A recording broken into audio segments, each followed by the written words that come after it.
참 고마우신 하나님 아버지 감사를 드립니다. 오늘도 저희에게 이 구원의 하루를 허락하여 주셔서 날마다 더욱더 주님께 예수님께 더 가까이 나아갈 수 있도록 인도해 주시며 또 예수님과 가까워짐으로 말미암아 그 하나님께로 더욱더 나아갈 수 있는 길을 열어주신 길과 진리와 생명 되신 예수님을 찬양하며 주님을 높이 올려 드립니다. 오늘도 저희가 허탄하고 썩어질 것에 마음을 빼앗기지 아니하고 오직 예수님께 집중하며 이 망할 세상, 이 세상의 끝이 있는 이곳에서 우리의 목숨을 거는 것이 아니라 영원한 것에 목숨을 걸며 가장 고귀하고 가치 있는 일에 최선을 다하며 우리의 중심을 잃지 않기를 결단합니다. 성령께서 도와주시고 오늘도 이 생명의 빵을 더욱더 잘 먹을 수 있도록 인도하여 주시고 힘을 주시고 지혜를 허락하여 주시옵소서. 예수님의 이름으로 기도드립니다. 아멘.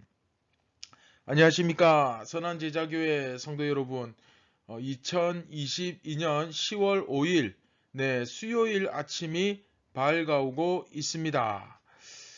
오늘부터는 이제 38번째 이야기, 사람이 이해할 수 없는 진리라는 제목으로 요한복음 8장 12절부터 20절까지 오늘부터 함께 묵상해 가도록 하겠습니다. 오늘 본문은 12절부터 14절인데 아무래도 오늘은 38번째 이야기 이제 오리엔테이션이라고 보면 되고요. 12절부터 14절 좀 더 자세한 설명은 내일 이 시간에 계속해서 이어가도록 하겠습니다. 같이 함께 말씀을 보도록 하겠습니다.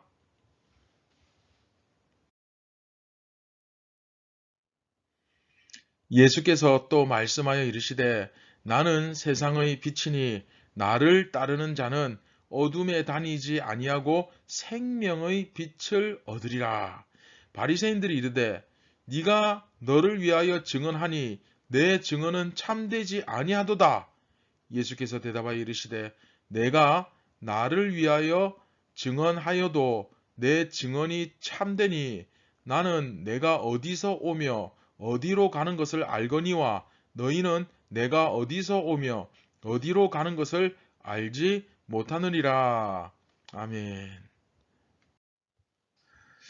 지난 시간에는 우리가 지난 시간까지 간음하다 붙잡힌 여인 이야기, 그쵸?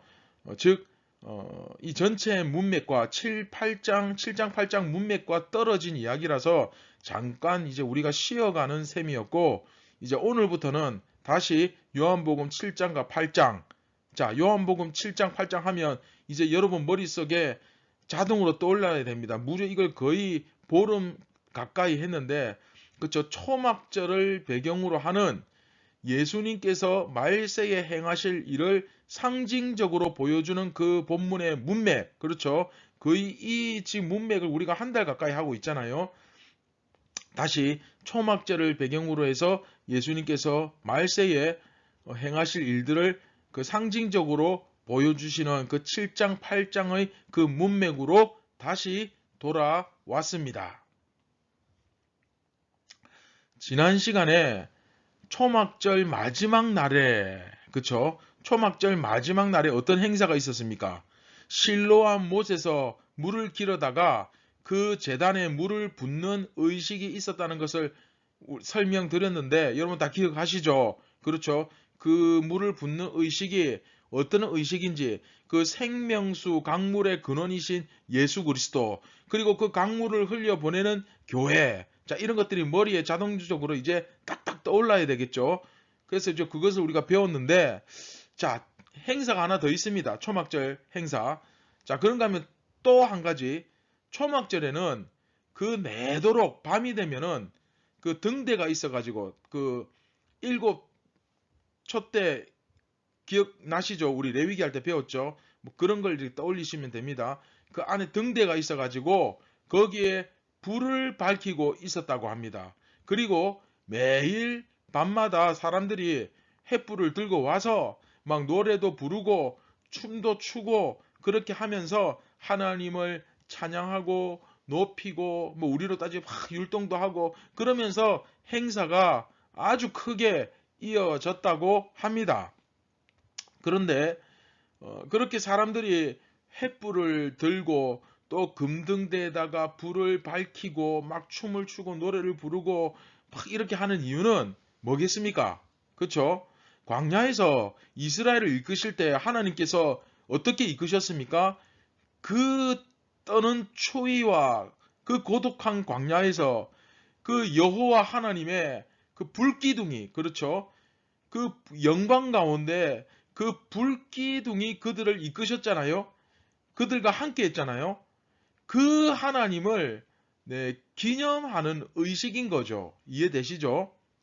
그리고 한 가지 더 있습니다. 또한 이렇게 불을 피우고 빛을 비추는 것은 하나님께서 새로운 창조, 그 초막절 행사의 정신과도 이어지죠. 새로운 창조, 즉 다시 한번 빛이 있으라 하시면서 그 새로운 창조가 이루어질 것을 기대하는 것입니다.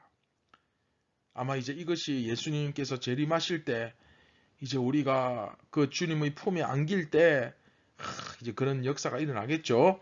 즉 다시 한번 빛이 있으라 이렇게 말씀하시면서 정말 새로운 창조가 이루어지는 하나님의 나라가 새롭게 시작될 그 날을 바라본다는 의미도 함께 있는 거예요. 그래서 자고로 그리스도인이라면 이런 기대감이 있어야 되지 않겠습니까? 새롭게 시작될 하나님의 나라를 적어도 바라보는 사람이 그리스도인이죠. 그죠?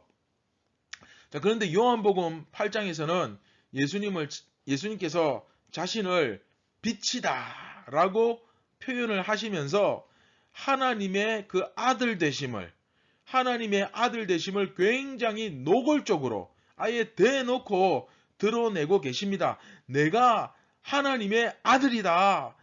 나를 봐라. 내 말을 들으라. 내가 하나님의 아들이다. 예.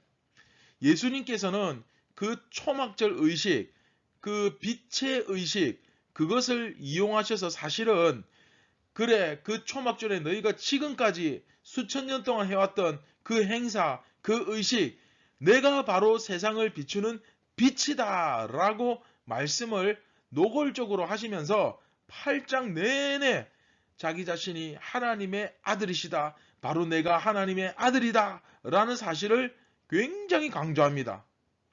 그런데 중요한 것은 사람들은 예수님께서 직접 이렇게까지 말씀하시는데 그것을 깨닫지를 못합니다.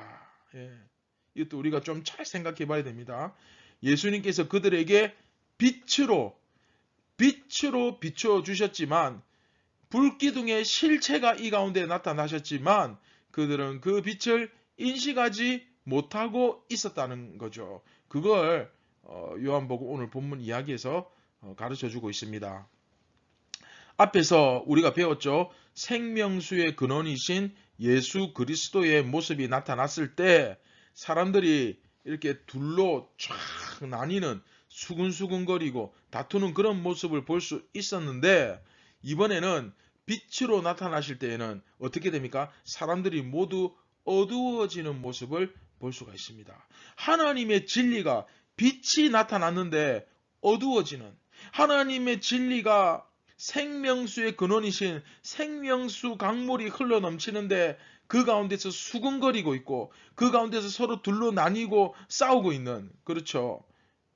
물론 그렇다고 해서 그 가운데 믿는 사람이 아예 한 명도 없었느냐? 그렇지는 않습니다. 아예 없지는 않았습니다. 하지만 전반적으로 대체로 보면은 그쵸? 어두웠다. 전반적으로 빛이 그 백성에게 비춰졌지만 어두움이 그 빛을 깨닫지 못했다.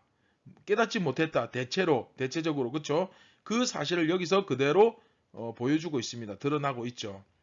하나님께서는 이사야서 42장 6절 그쵸? 그 이사야서 42장 6절 말씀을 통해서 이스라엘을 너희는 세상의 빛이다. 세상을 비추는 빛으로 사용하기를 원하셨는데 세상을 비추는 그 빛으로 사용하기를 원하셨는데 그런데 정작 예수님께서 세상을 비추는 그 빛으로 오셨을 때 유대인들은 예수님을 제대로 알고 받아들이지를 못했다라는 겁니다. 참 안타깝지만 그렇게 성경을 통해서 예언하시고 강조하시고 말씀하셨는데, 그리고 이제 드디어 그분이 오셨는데, 그리고 직접 다시 한번 본인이 그것을 말씀하시는데 깨닫지를 못했다. 깨닫지를 못했다. 자, 그렇다면 지금 여러분, 지금 이스라엘은 누구입니까? 누가 이스라엘입니까? 네, 바로 교회죠. 아직도 여러분이 이 질문에 대해서 빨리 제대로 대답을 못하고 머릿속에 교회가 안 떠오르면 여러분 레위기를 다시 한번 묵상해 보시고 민수기를 또 한번 묵상해 보시기 바랍니다. 네, 바로 이 교회가 이스라엘이죠. 그렇죠? 그러면 하나님은 가장 기본적으로 교회를 통해서 무엇을 원하십니까? 자, 제가 예전에 설명했죠. 제사장이 레위인들에게 하나님의 얼굴을 드러내고 그들은 그 모습을 보면서 사는 법을 배우고 세상에서 어떻게 살아가야 될지, 그렇죠? 그리고 이스라엘 백성들은 레위인들을 보면서, 그리고 이 모든 세상의 열방은 그 이스라엘 백성들을 보면서, 그 이스라엘 백성 교회를 보면서 세상 사람들은 하나님을 알아가는 거예요. 빛을 보게 되는 거예요. 그렇죠? 이 교회가 세상을 비추는 빛이 되어야 한다. 그렇죠? 이 답이 없는 세상, 정말 퇴로가 없는, 답이 없는, 더 이상 물러설 곳이 없는 이 험한 세상 가운데서 교회가 그들에게 답을 가르쳐주고 길이 되어주고 그 퇴로 탈출할 수 있는 비상구가 되어 주어야 한다는 것입니다. 자, 다시 한번 정리합니다. 오늘 말씀에, 오늘 이야기에 나타나는 예수님은 분명히 세상을 비추는 빛, 그렇죠? 이사야 42장 6절, 세상을 비추는 빛으로 오신 분입니다. 또한 새로운 창조, 곧 하나님의 나라를 완성하실 주인공이십니다. 할렐루야. 네. 그런데 이스라엘은 정작 그 빛을 알아보지 못하고 오히려 점점 어두워지죠. 예, 악해집니다. 어두워집니다. 우리가 이번 38번째 이야기를 묵상하면서 이 사실이 굉장히 중요합니다. 어떤 사실? 하나님은, 그렇죠? 하나님은 빛이 되기를 원하셨고, 그리고 그들은 빛이 아니라 어둠이 되었다. 예. 자, 이쯤 되면 여러분 자신도 아마 이제 무엇이 정말 우리에게 중요한 것인지 제대로 아마 깨닫지 않았을까. 우리가 어떤 상황에 빠지게 될 때 이 퇴로가 없어지고 비상구 문이 닫혀버리고 빛이 아니라 어둠이 되어버리고 마는 이것을 여러분들이 잘 이해했으리라 생각됩니다. 우리는 어떤 상황에서도 절대로 이 빛을 꺼트려서는 안 되는 존재입니다. 여러분 믿으십니까? 날마다 우리 가운데 이 빛, 예수 그리스도의 빛이 환하게 비춰져야 합니다. 이 불을 꺼뜨리지 않는 것이 우리에게 굉장히 중요한 임무 중 하나죠. 자, 이 불을 꺼뜨리지 않기 위해 우리는 어떻게 해야 하는가? 자, 오늘 결론 말씀을 맺으면서 결론입니다. 굉장히 중요합니다. 자, 우리 안에 이 신앙의 불, 그렇죠? 세상을 비추는 빛, 이 빛의 정체성, 이 불을 꺼뜨리지 않기 위해서 우리가 어떻게 해야 되는가? 가장 먼저, 자, 하루의 그 첫 시간, 그렇죠? 바로 그 하루의 11조, 경건의 시간이죠. 매일 아침 눈을 뜨면 그 첫 시간을 주님 앞에 드리는 거죠.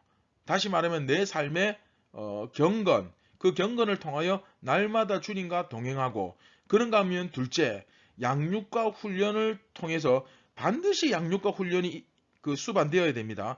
양육과 훈련을 통해서 우리 신앙의 성장에 그 집중하며, 자, 그리스도인은 성장하느냐 후퇴하느냐 그냥 중간은 없습니다. 유지하는 것은 없습니다. 성장하지 않으면, 내가 자라지 않으면 무조건 후퇴한다고 보셔야 돼요.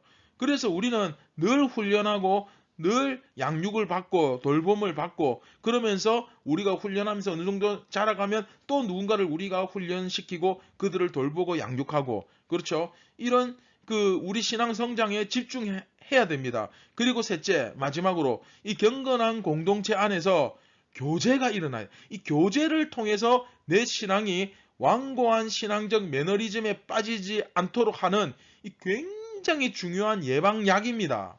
예. 우리가 이 견고한 아주 완고한 신앙적 매너리즘에 빠지지 않기 위해서는 반드시 교제가 일어나야 됩니다. 왜냐하면 교제가 없으면요, 훈련만 하고 경건의 시간만 집중하면 어떤 오류가 생기냐면 머리만 커지는 거예요. 지식만 늘어갑니다. 그런데 진정한 훈련은 교제와 함께 이루어져야 돼요. 내가 열심히 말씀을 배우고 깨달았지만 교제를 통해서 누군가를 섬기고 그들을 위해서 기도하고 그들을 위하여 주님의 이름으로 복을 빌 때 진짜로 지식이 아닌 살아있는 신앙을 내가 경험하게 되는 겁니다. 할렐루야. 예, 얼마나 이게 소중한지 몰라요. 그래서 이것이 가장 기본 중의 기본이라고 할 수 있습니다. 자, 제가 조금 전에 설명드린 것이 이 경건과 훈련과 교제입니다. 이것을 저는 신앙의 기초생활이라 부릅니다. 신앙의 기초생활. 한번 따라해 봅시다. 신앙의 기초생활. 네. 우리가 그리스도의 빛, 그 거룩한 불을 꺼뜨리지 않기 위해서 매일매일 반복해서 하는 이 신앙의 기초 생활, 그렇죠? 굉장히 중요합니다. 자, 여러분, 가난하고 형편이 어려운 사람들을 돕기 위해서 우리나라에 여러 가지 제도가 있는데 그 중에 하나가 뭡니까? 그 기초 생활 수급자, 여러분 들어보셨습니까? 만일 우리가 조금 전에 이 기본적인 세 가지, 경건과 훈련과 교제, 이 세 가지가 이 기본적인 것이 이루어지지 않는다면, 이 경건과 훈련과 교제 이조차도 내가 제대로 되지 않는다면 우리의 그 신앙적 생활 형편은 기초생활 수급자보다도 더 못한 지경에 이르렀다는 증거입니다. 내 한마디로 지금 내 영적 상태가 정말 형편없다는 거예요. 그걸 받아들이셔야 됩니다. 자, 오늘 말씀을 맺도록 하겠습니다. 현재 여러분의 생활은 어떻습니까? 제가 지금 경건과 훈련과 교제를 간결하게 짧게 설명했는데 이것은 선택사항이 아니라 필수입니다. 필수. 이게 끊어지면 우리 삶의 빛도 꺼진다는 사실을 기억하셨으면 좋겠습니다. 내 육신은 밥 벌어먹고 그냥 그럭저럭 살기에는 그렇게 어렵지 않을지 모르지만 내 영적인 형편은 지금 기초 생활 수급자보다도 못한 것은 아닌지, 또 지금 내 신앙 형편이 왜 이렇게 되었는지 너무나도 이해가 한편으로는 너무 잘 되어서 오히려 내 자신에게 너무 화가 나는 그런 상황은 아닌지, 우리 자신을 한번 잘 이 시간 돌아보고 정말로 끝나고 없어질 세상 역사를 위해서가 아니라, 썩어질 내 육신을 위해서가 아니라 영원히 누리게 될 하나님의 나라의 역사를 위해서, 거기서 살게 될 내 영원한 몸을 위해서 우리가 더욱 힘쓰며 치열하게 피 흘리기까지 싸우는 예수 그리스도의 강한 군사들이 되기를 오늘 이 시간 이 아침에 주님의 이름으로 축원드립니다. 할렐루야!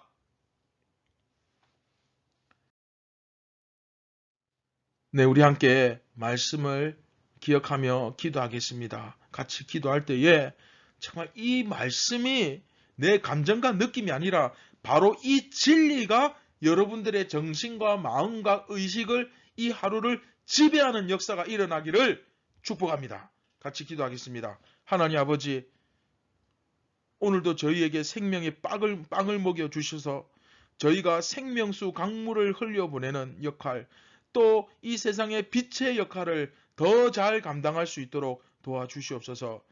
정작 우리에게 말씀이신 예수 그리스도를 따르며 그분처럼 살기를 결단한 우리가 정작 말씀이 빈곤하고 빈약하다면, 기초생활수급자와 같은 처지에 이르렀다면 다시 한번 두 주먹을 불끈 쥐고 일어나서 이 말씀을 성실하게 배우기 위하여, 날마다 경건에 힘쓰기 위하여, 교제를 통하여 섬기기 위하여 최선을 다하는 저희들 되게 하여 주시고, 오늘도 완고한 신앙적 매너리즘에 빠지지 않고 날마다 살아있는 신앙, 생명력 넘치는 신앙, 정말로 말씀을 살아내는 그런 이스라엘 교회가 다 되게 하여 주시옵소서. 우리는 약하고 어리석습니다. 성령께서 힘 주시고 능력 주시옵소서. 이 모든 말씀 우리를 구원하신 예수 그리스도 이름 받들어 기도드리옵나이다. 아멘. 사랑하는 선한제자교회 성도 여러분, 오늘도 기죽지 말고 두려워 말고 염려하지 말고 예수님의 제자답게 제자의 품격을 가지고 살아갈 때 오늘도 예수님 때문에 승리할 줄 믿습니다. 오늘도 주님이 함께 하실 것을 기대합니다. 감사합니다.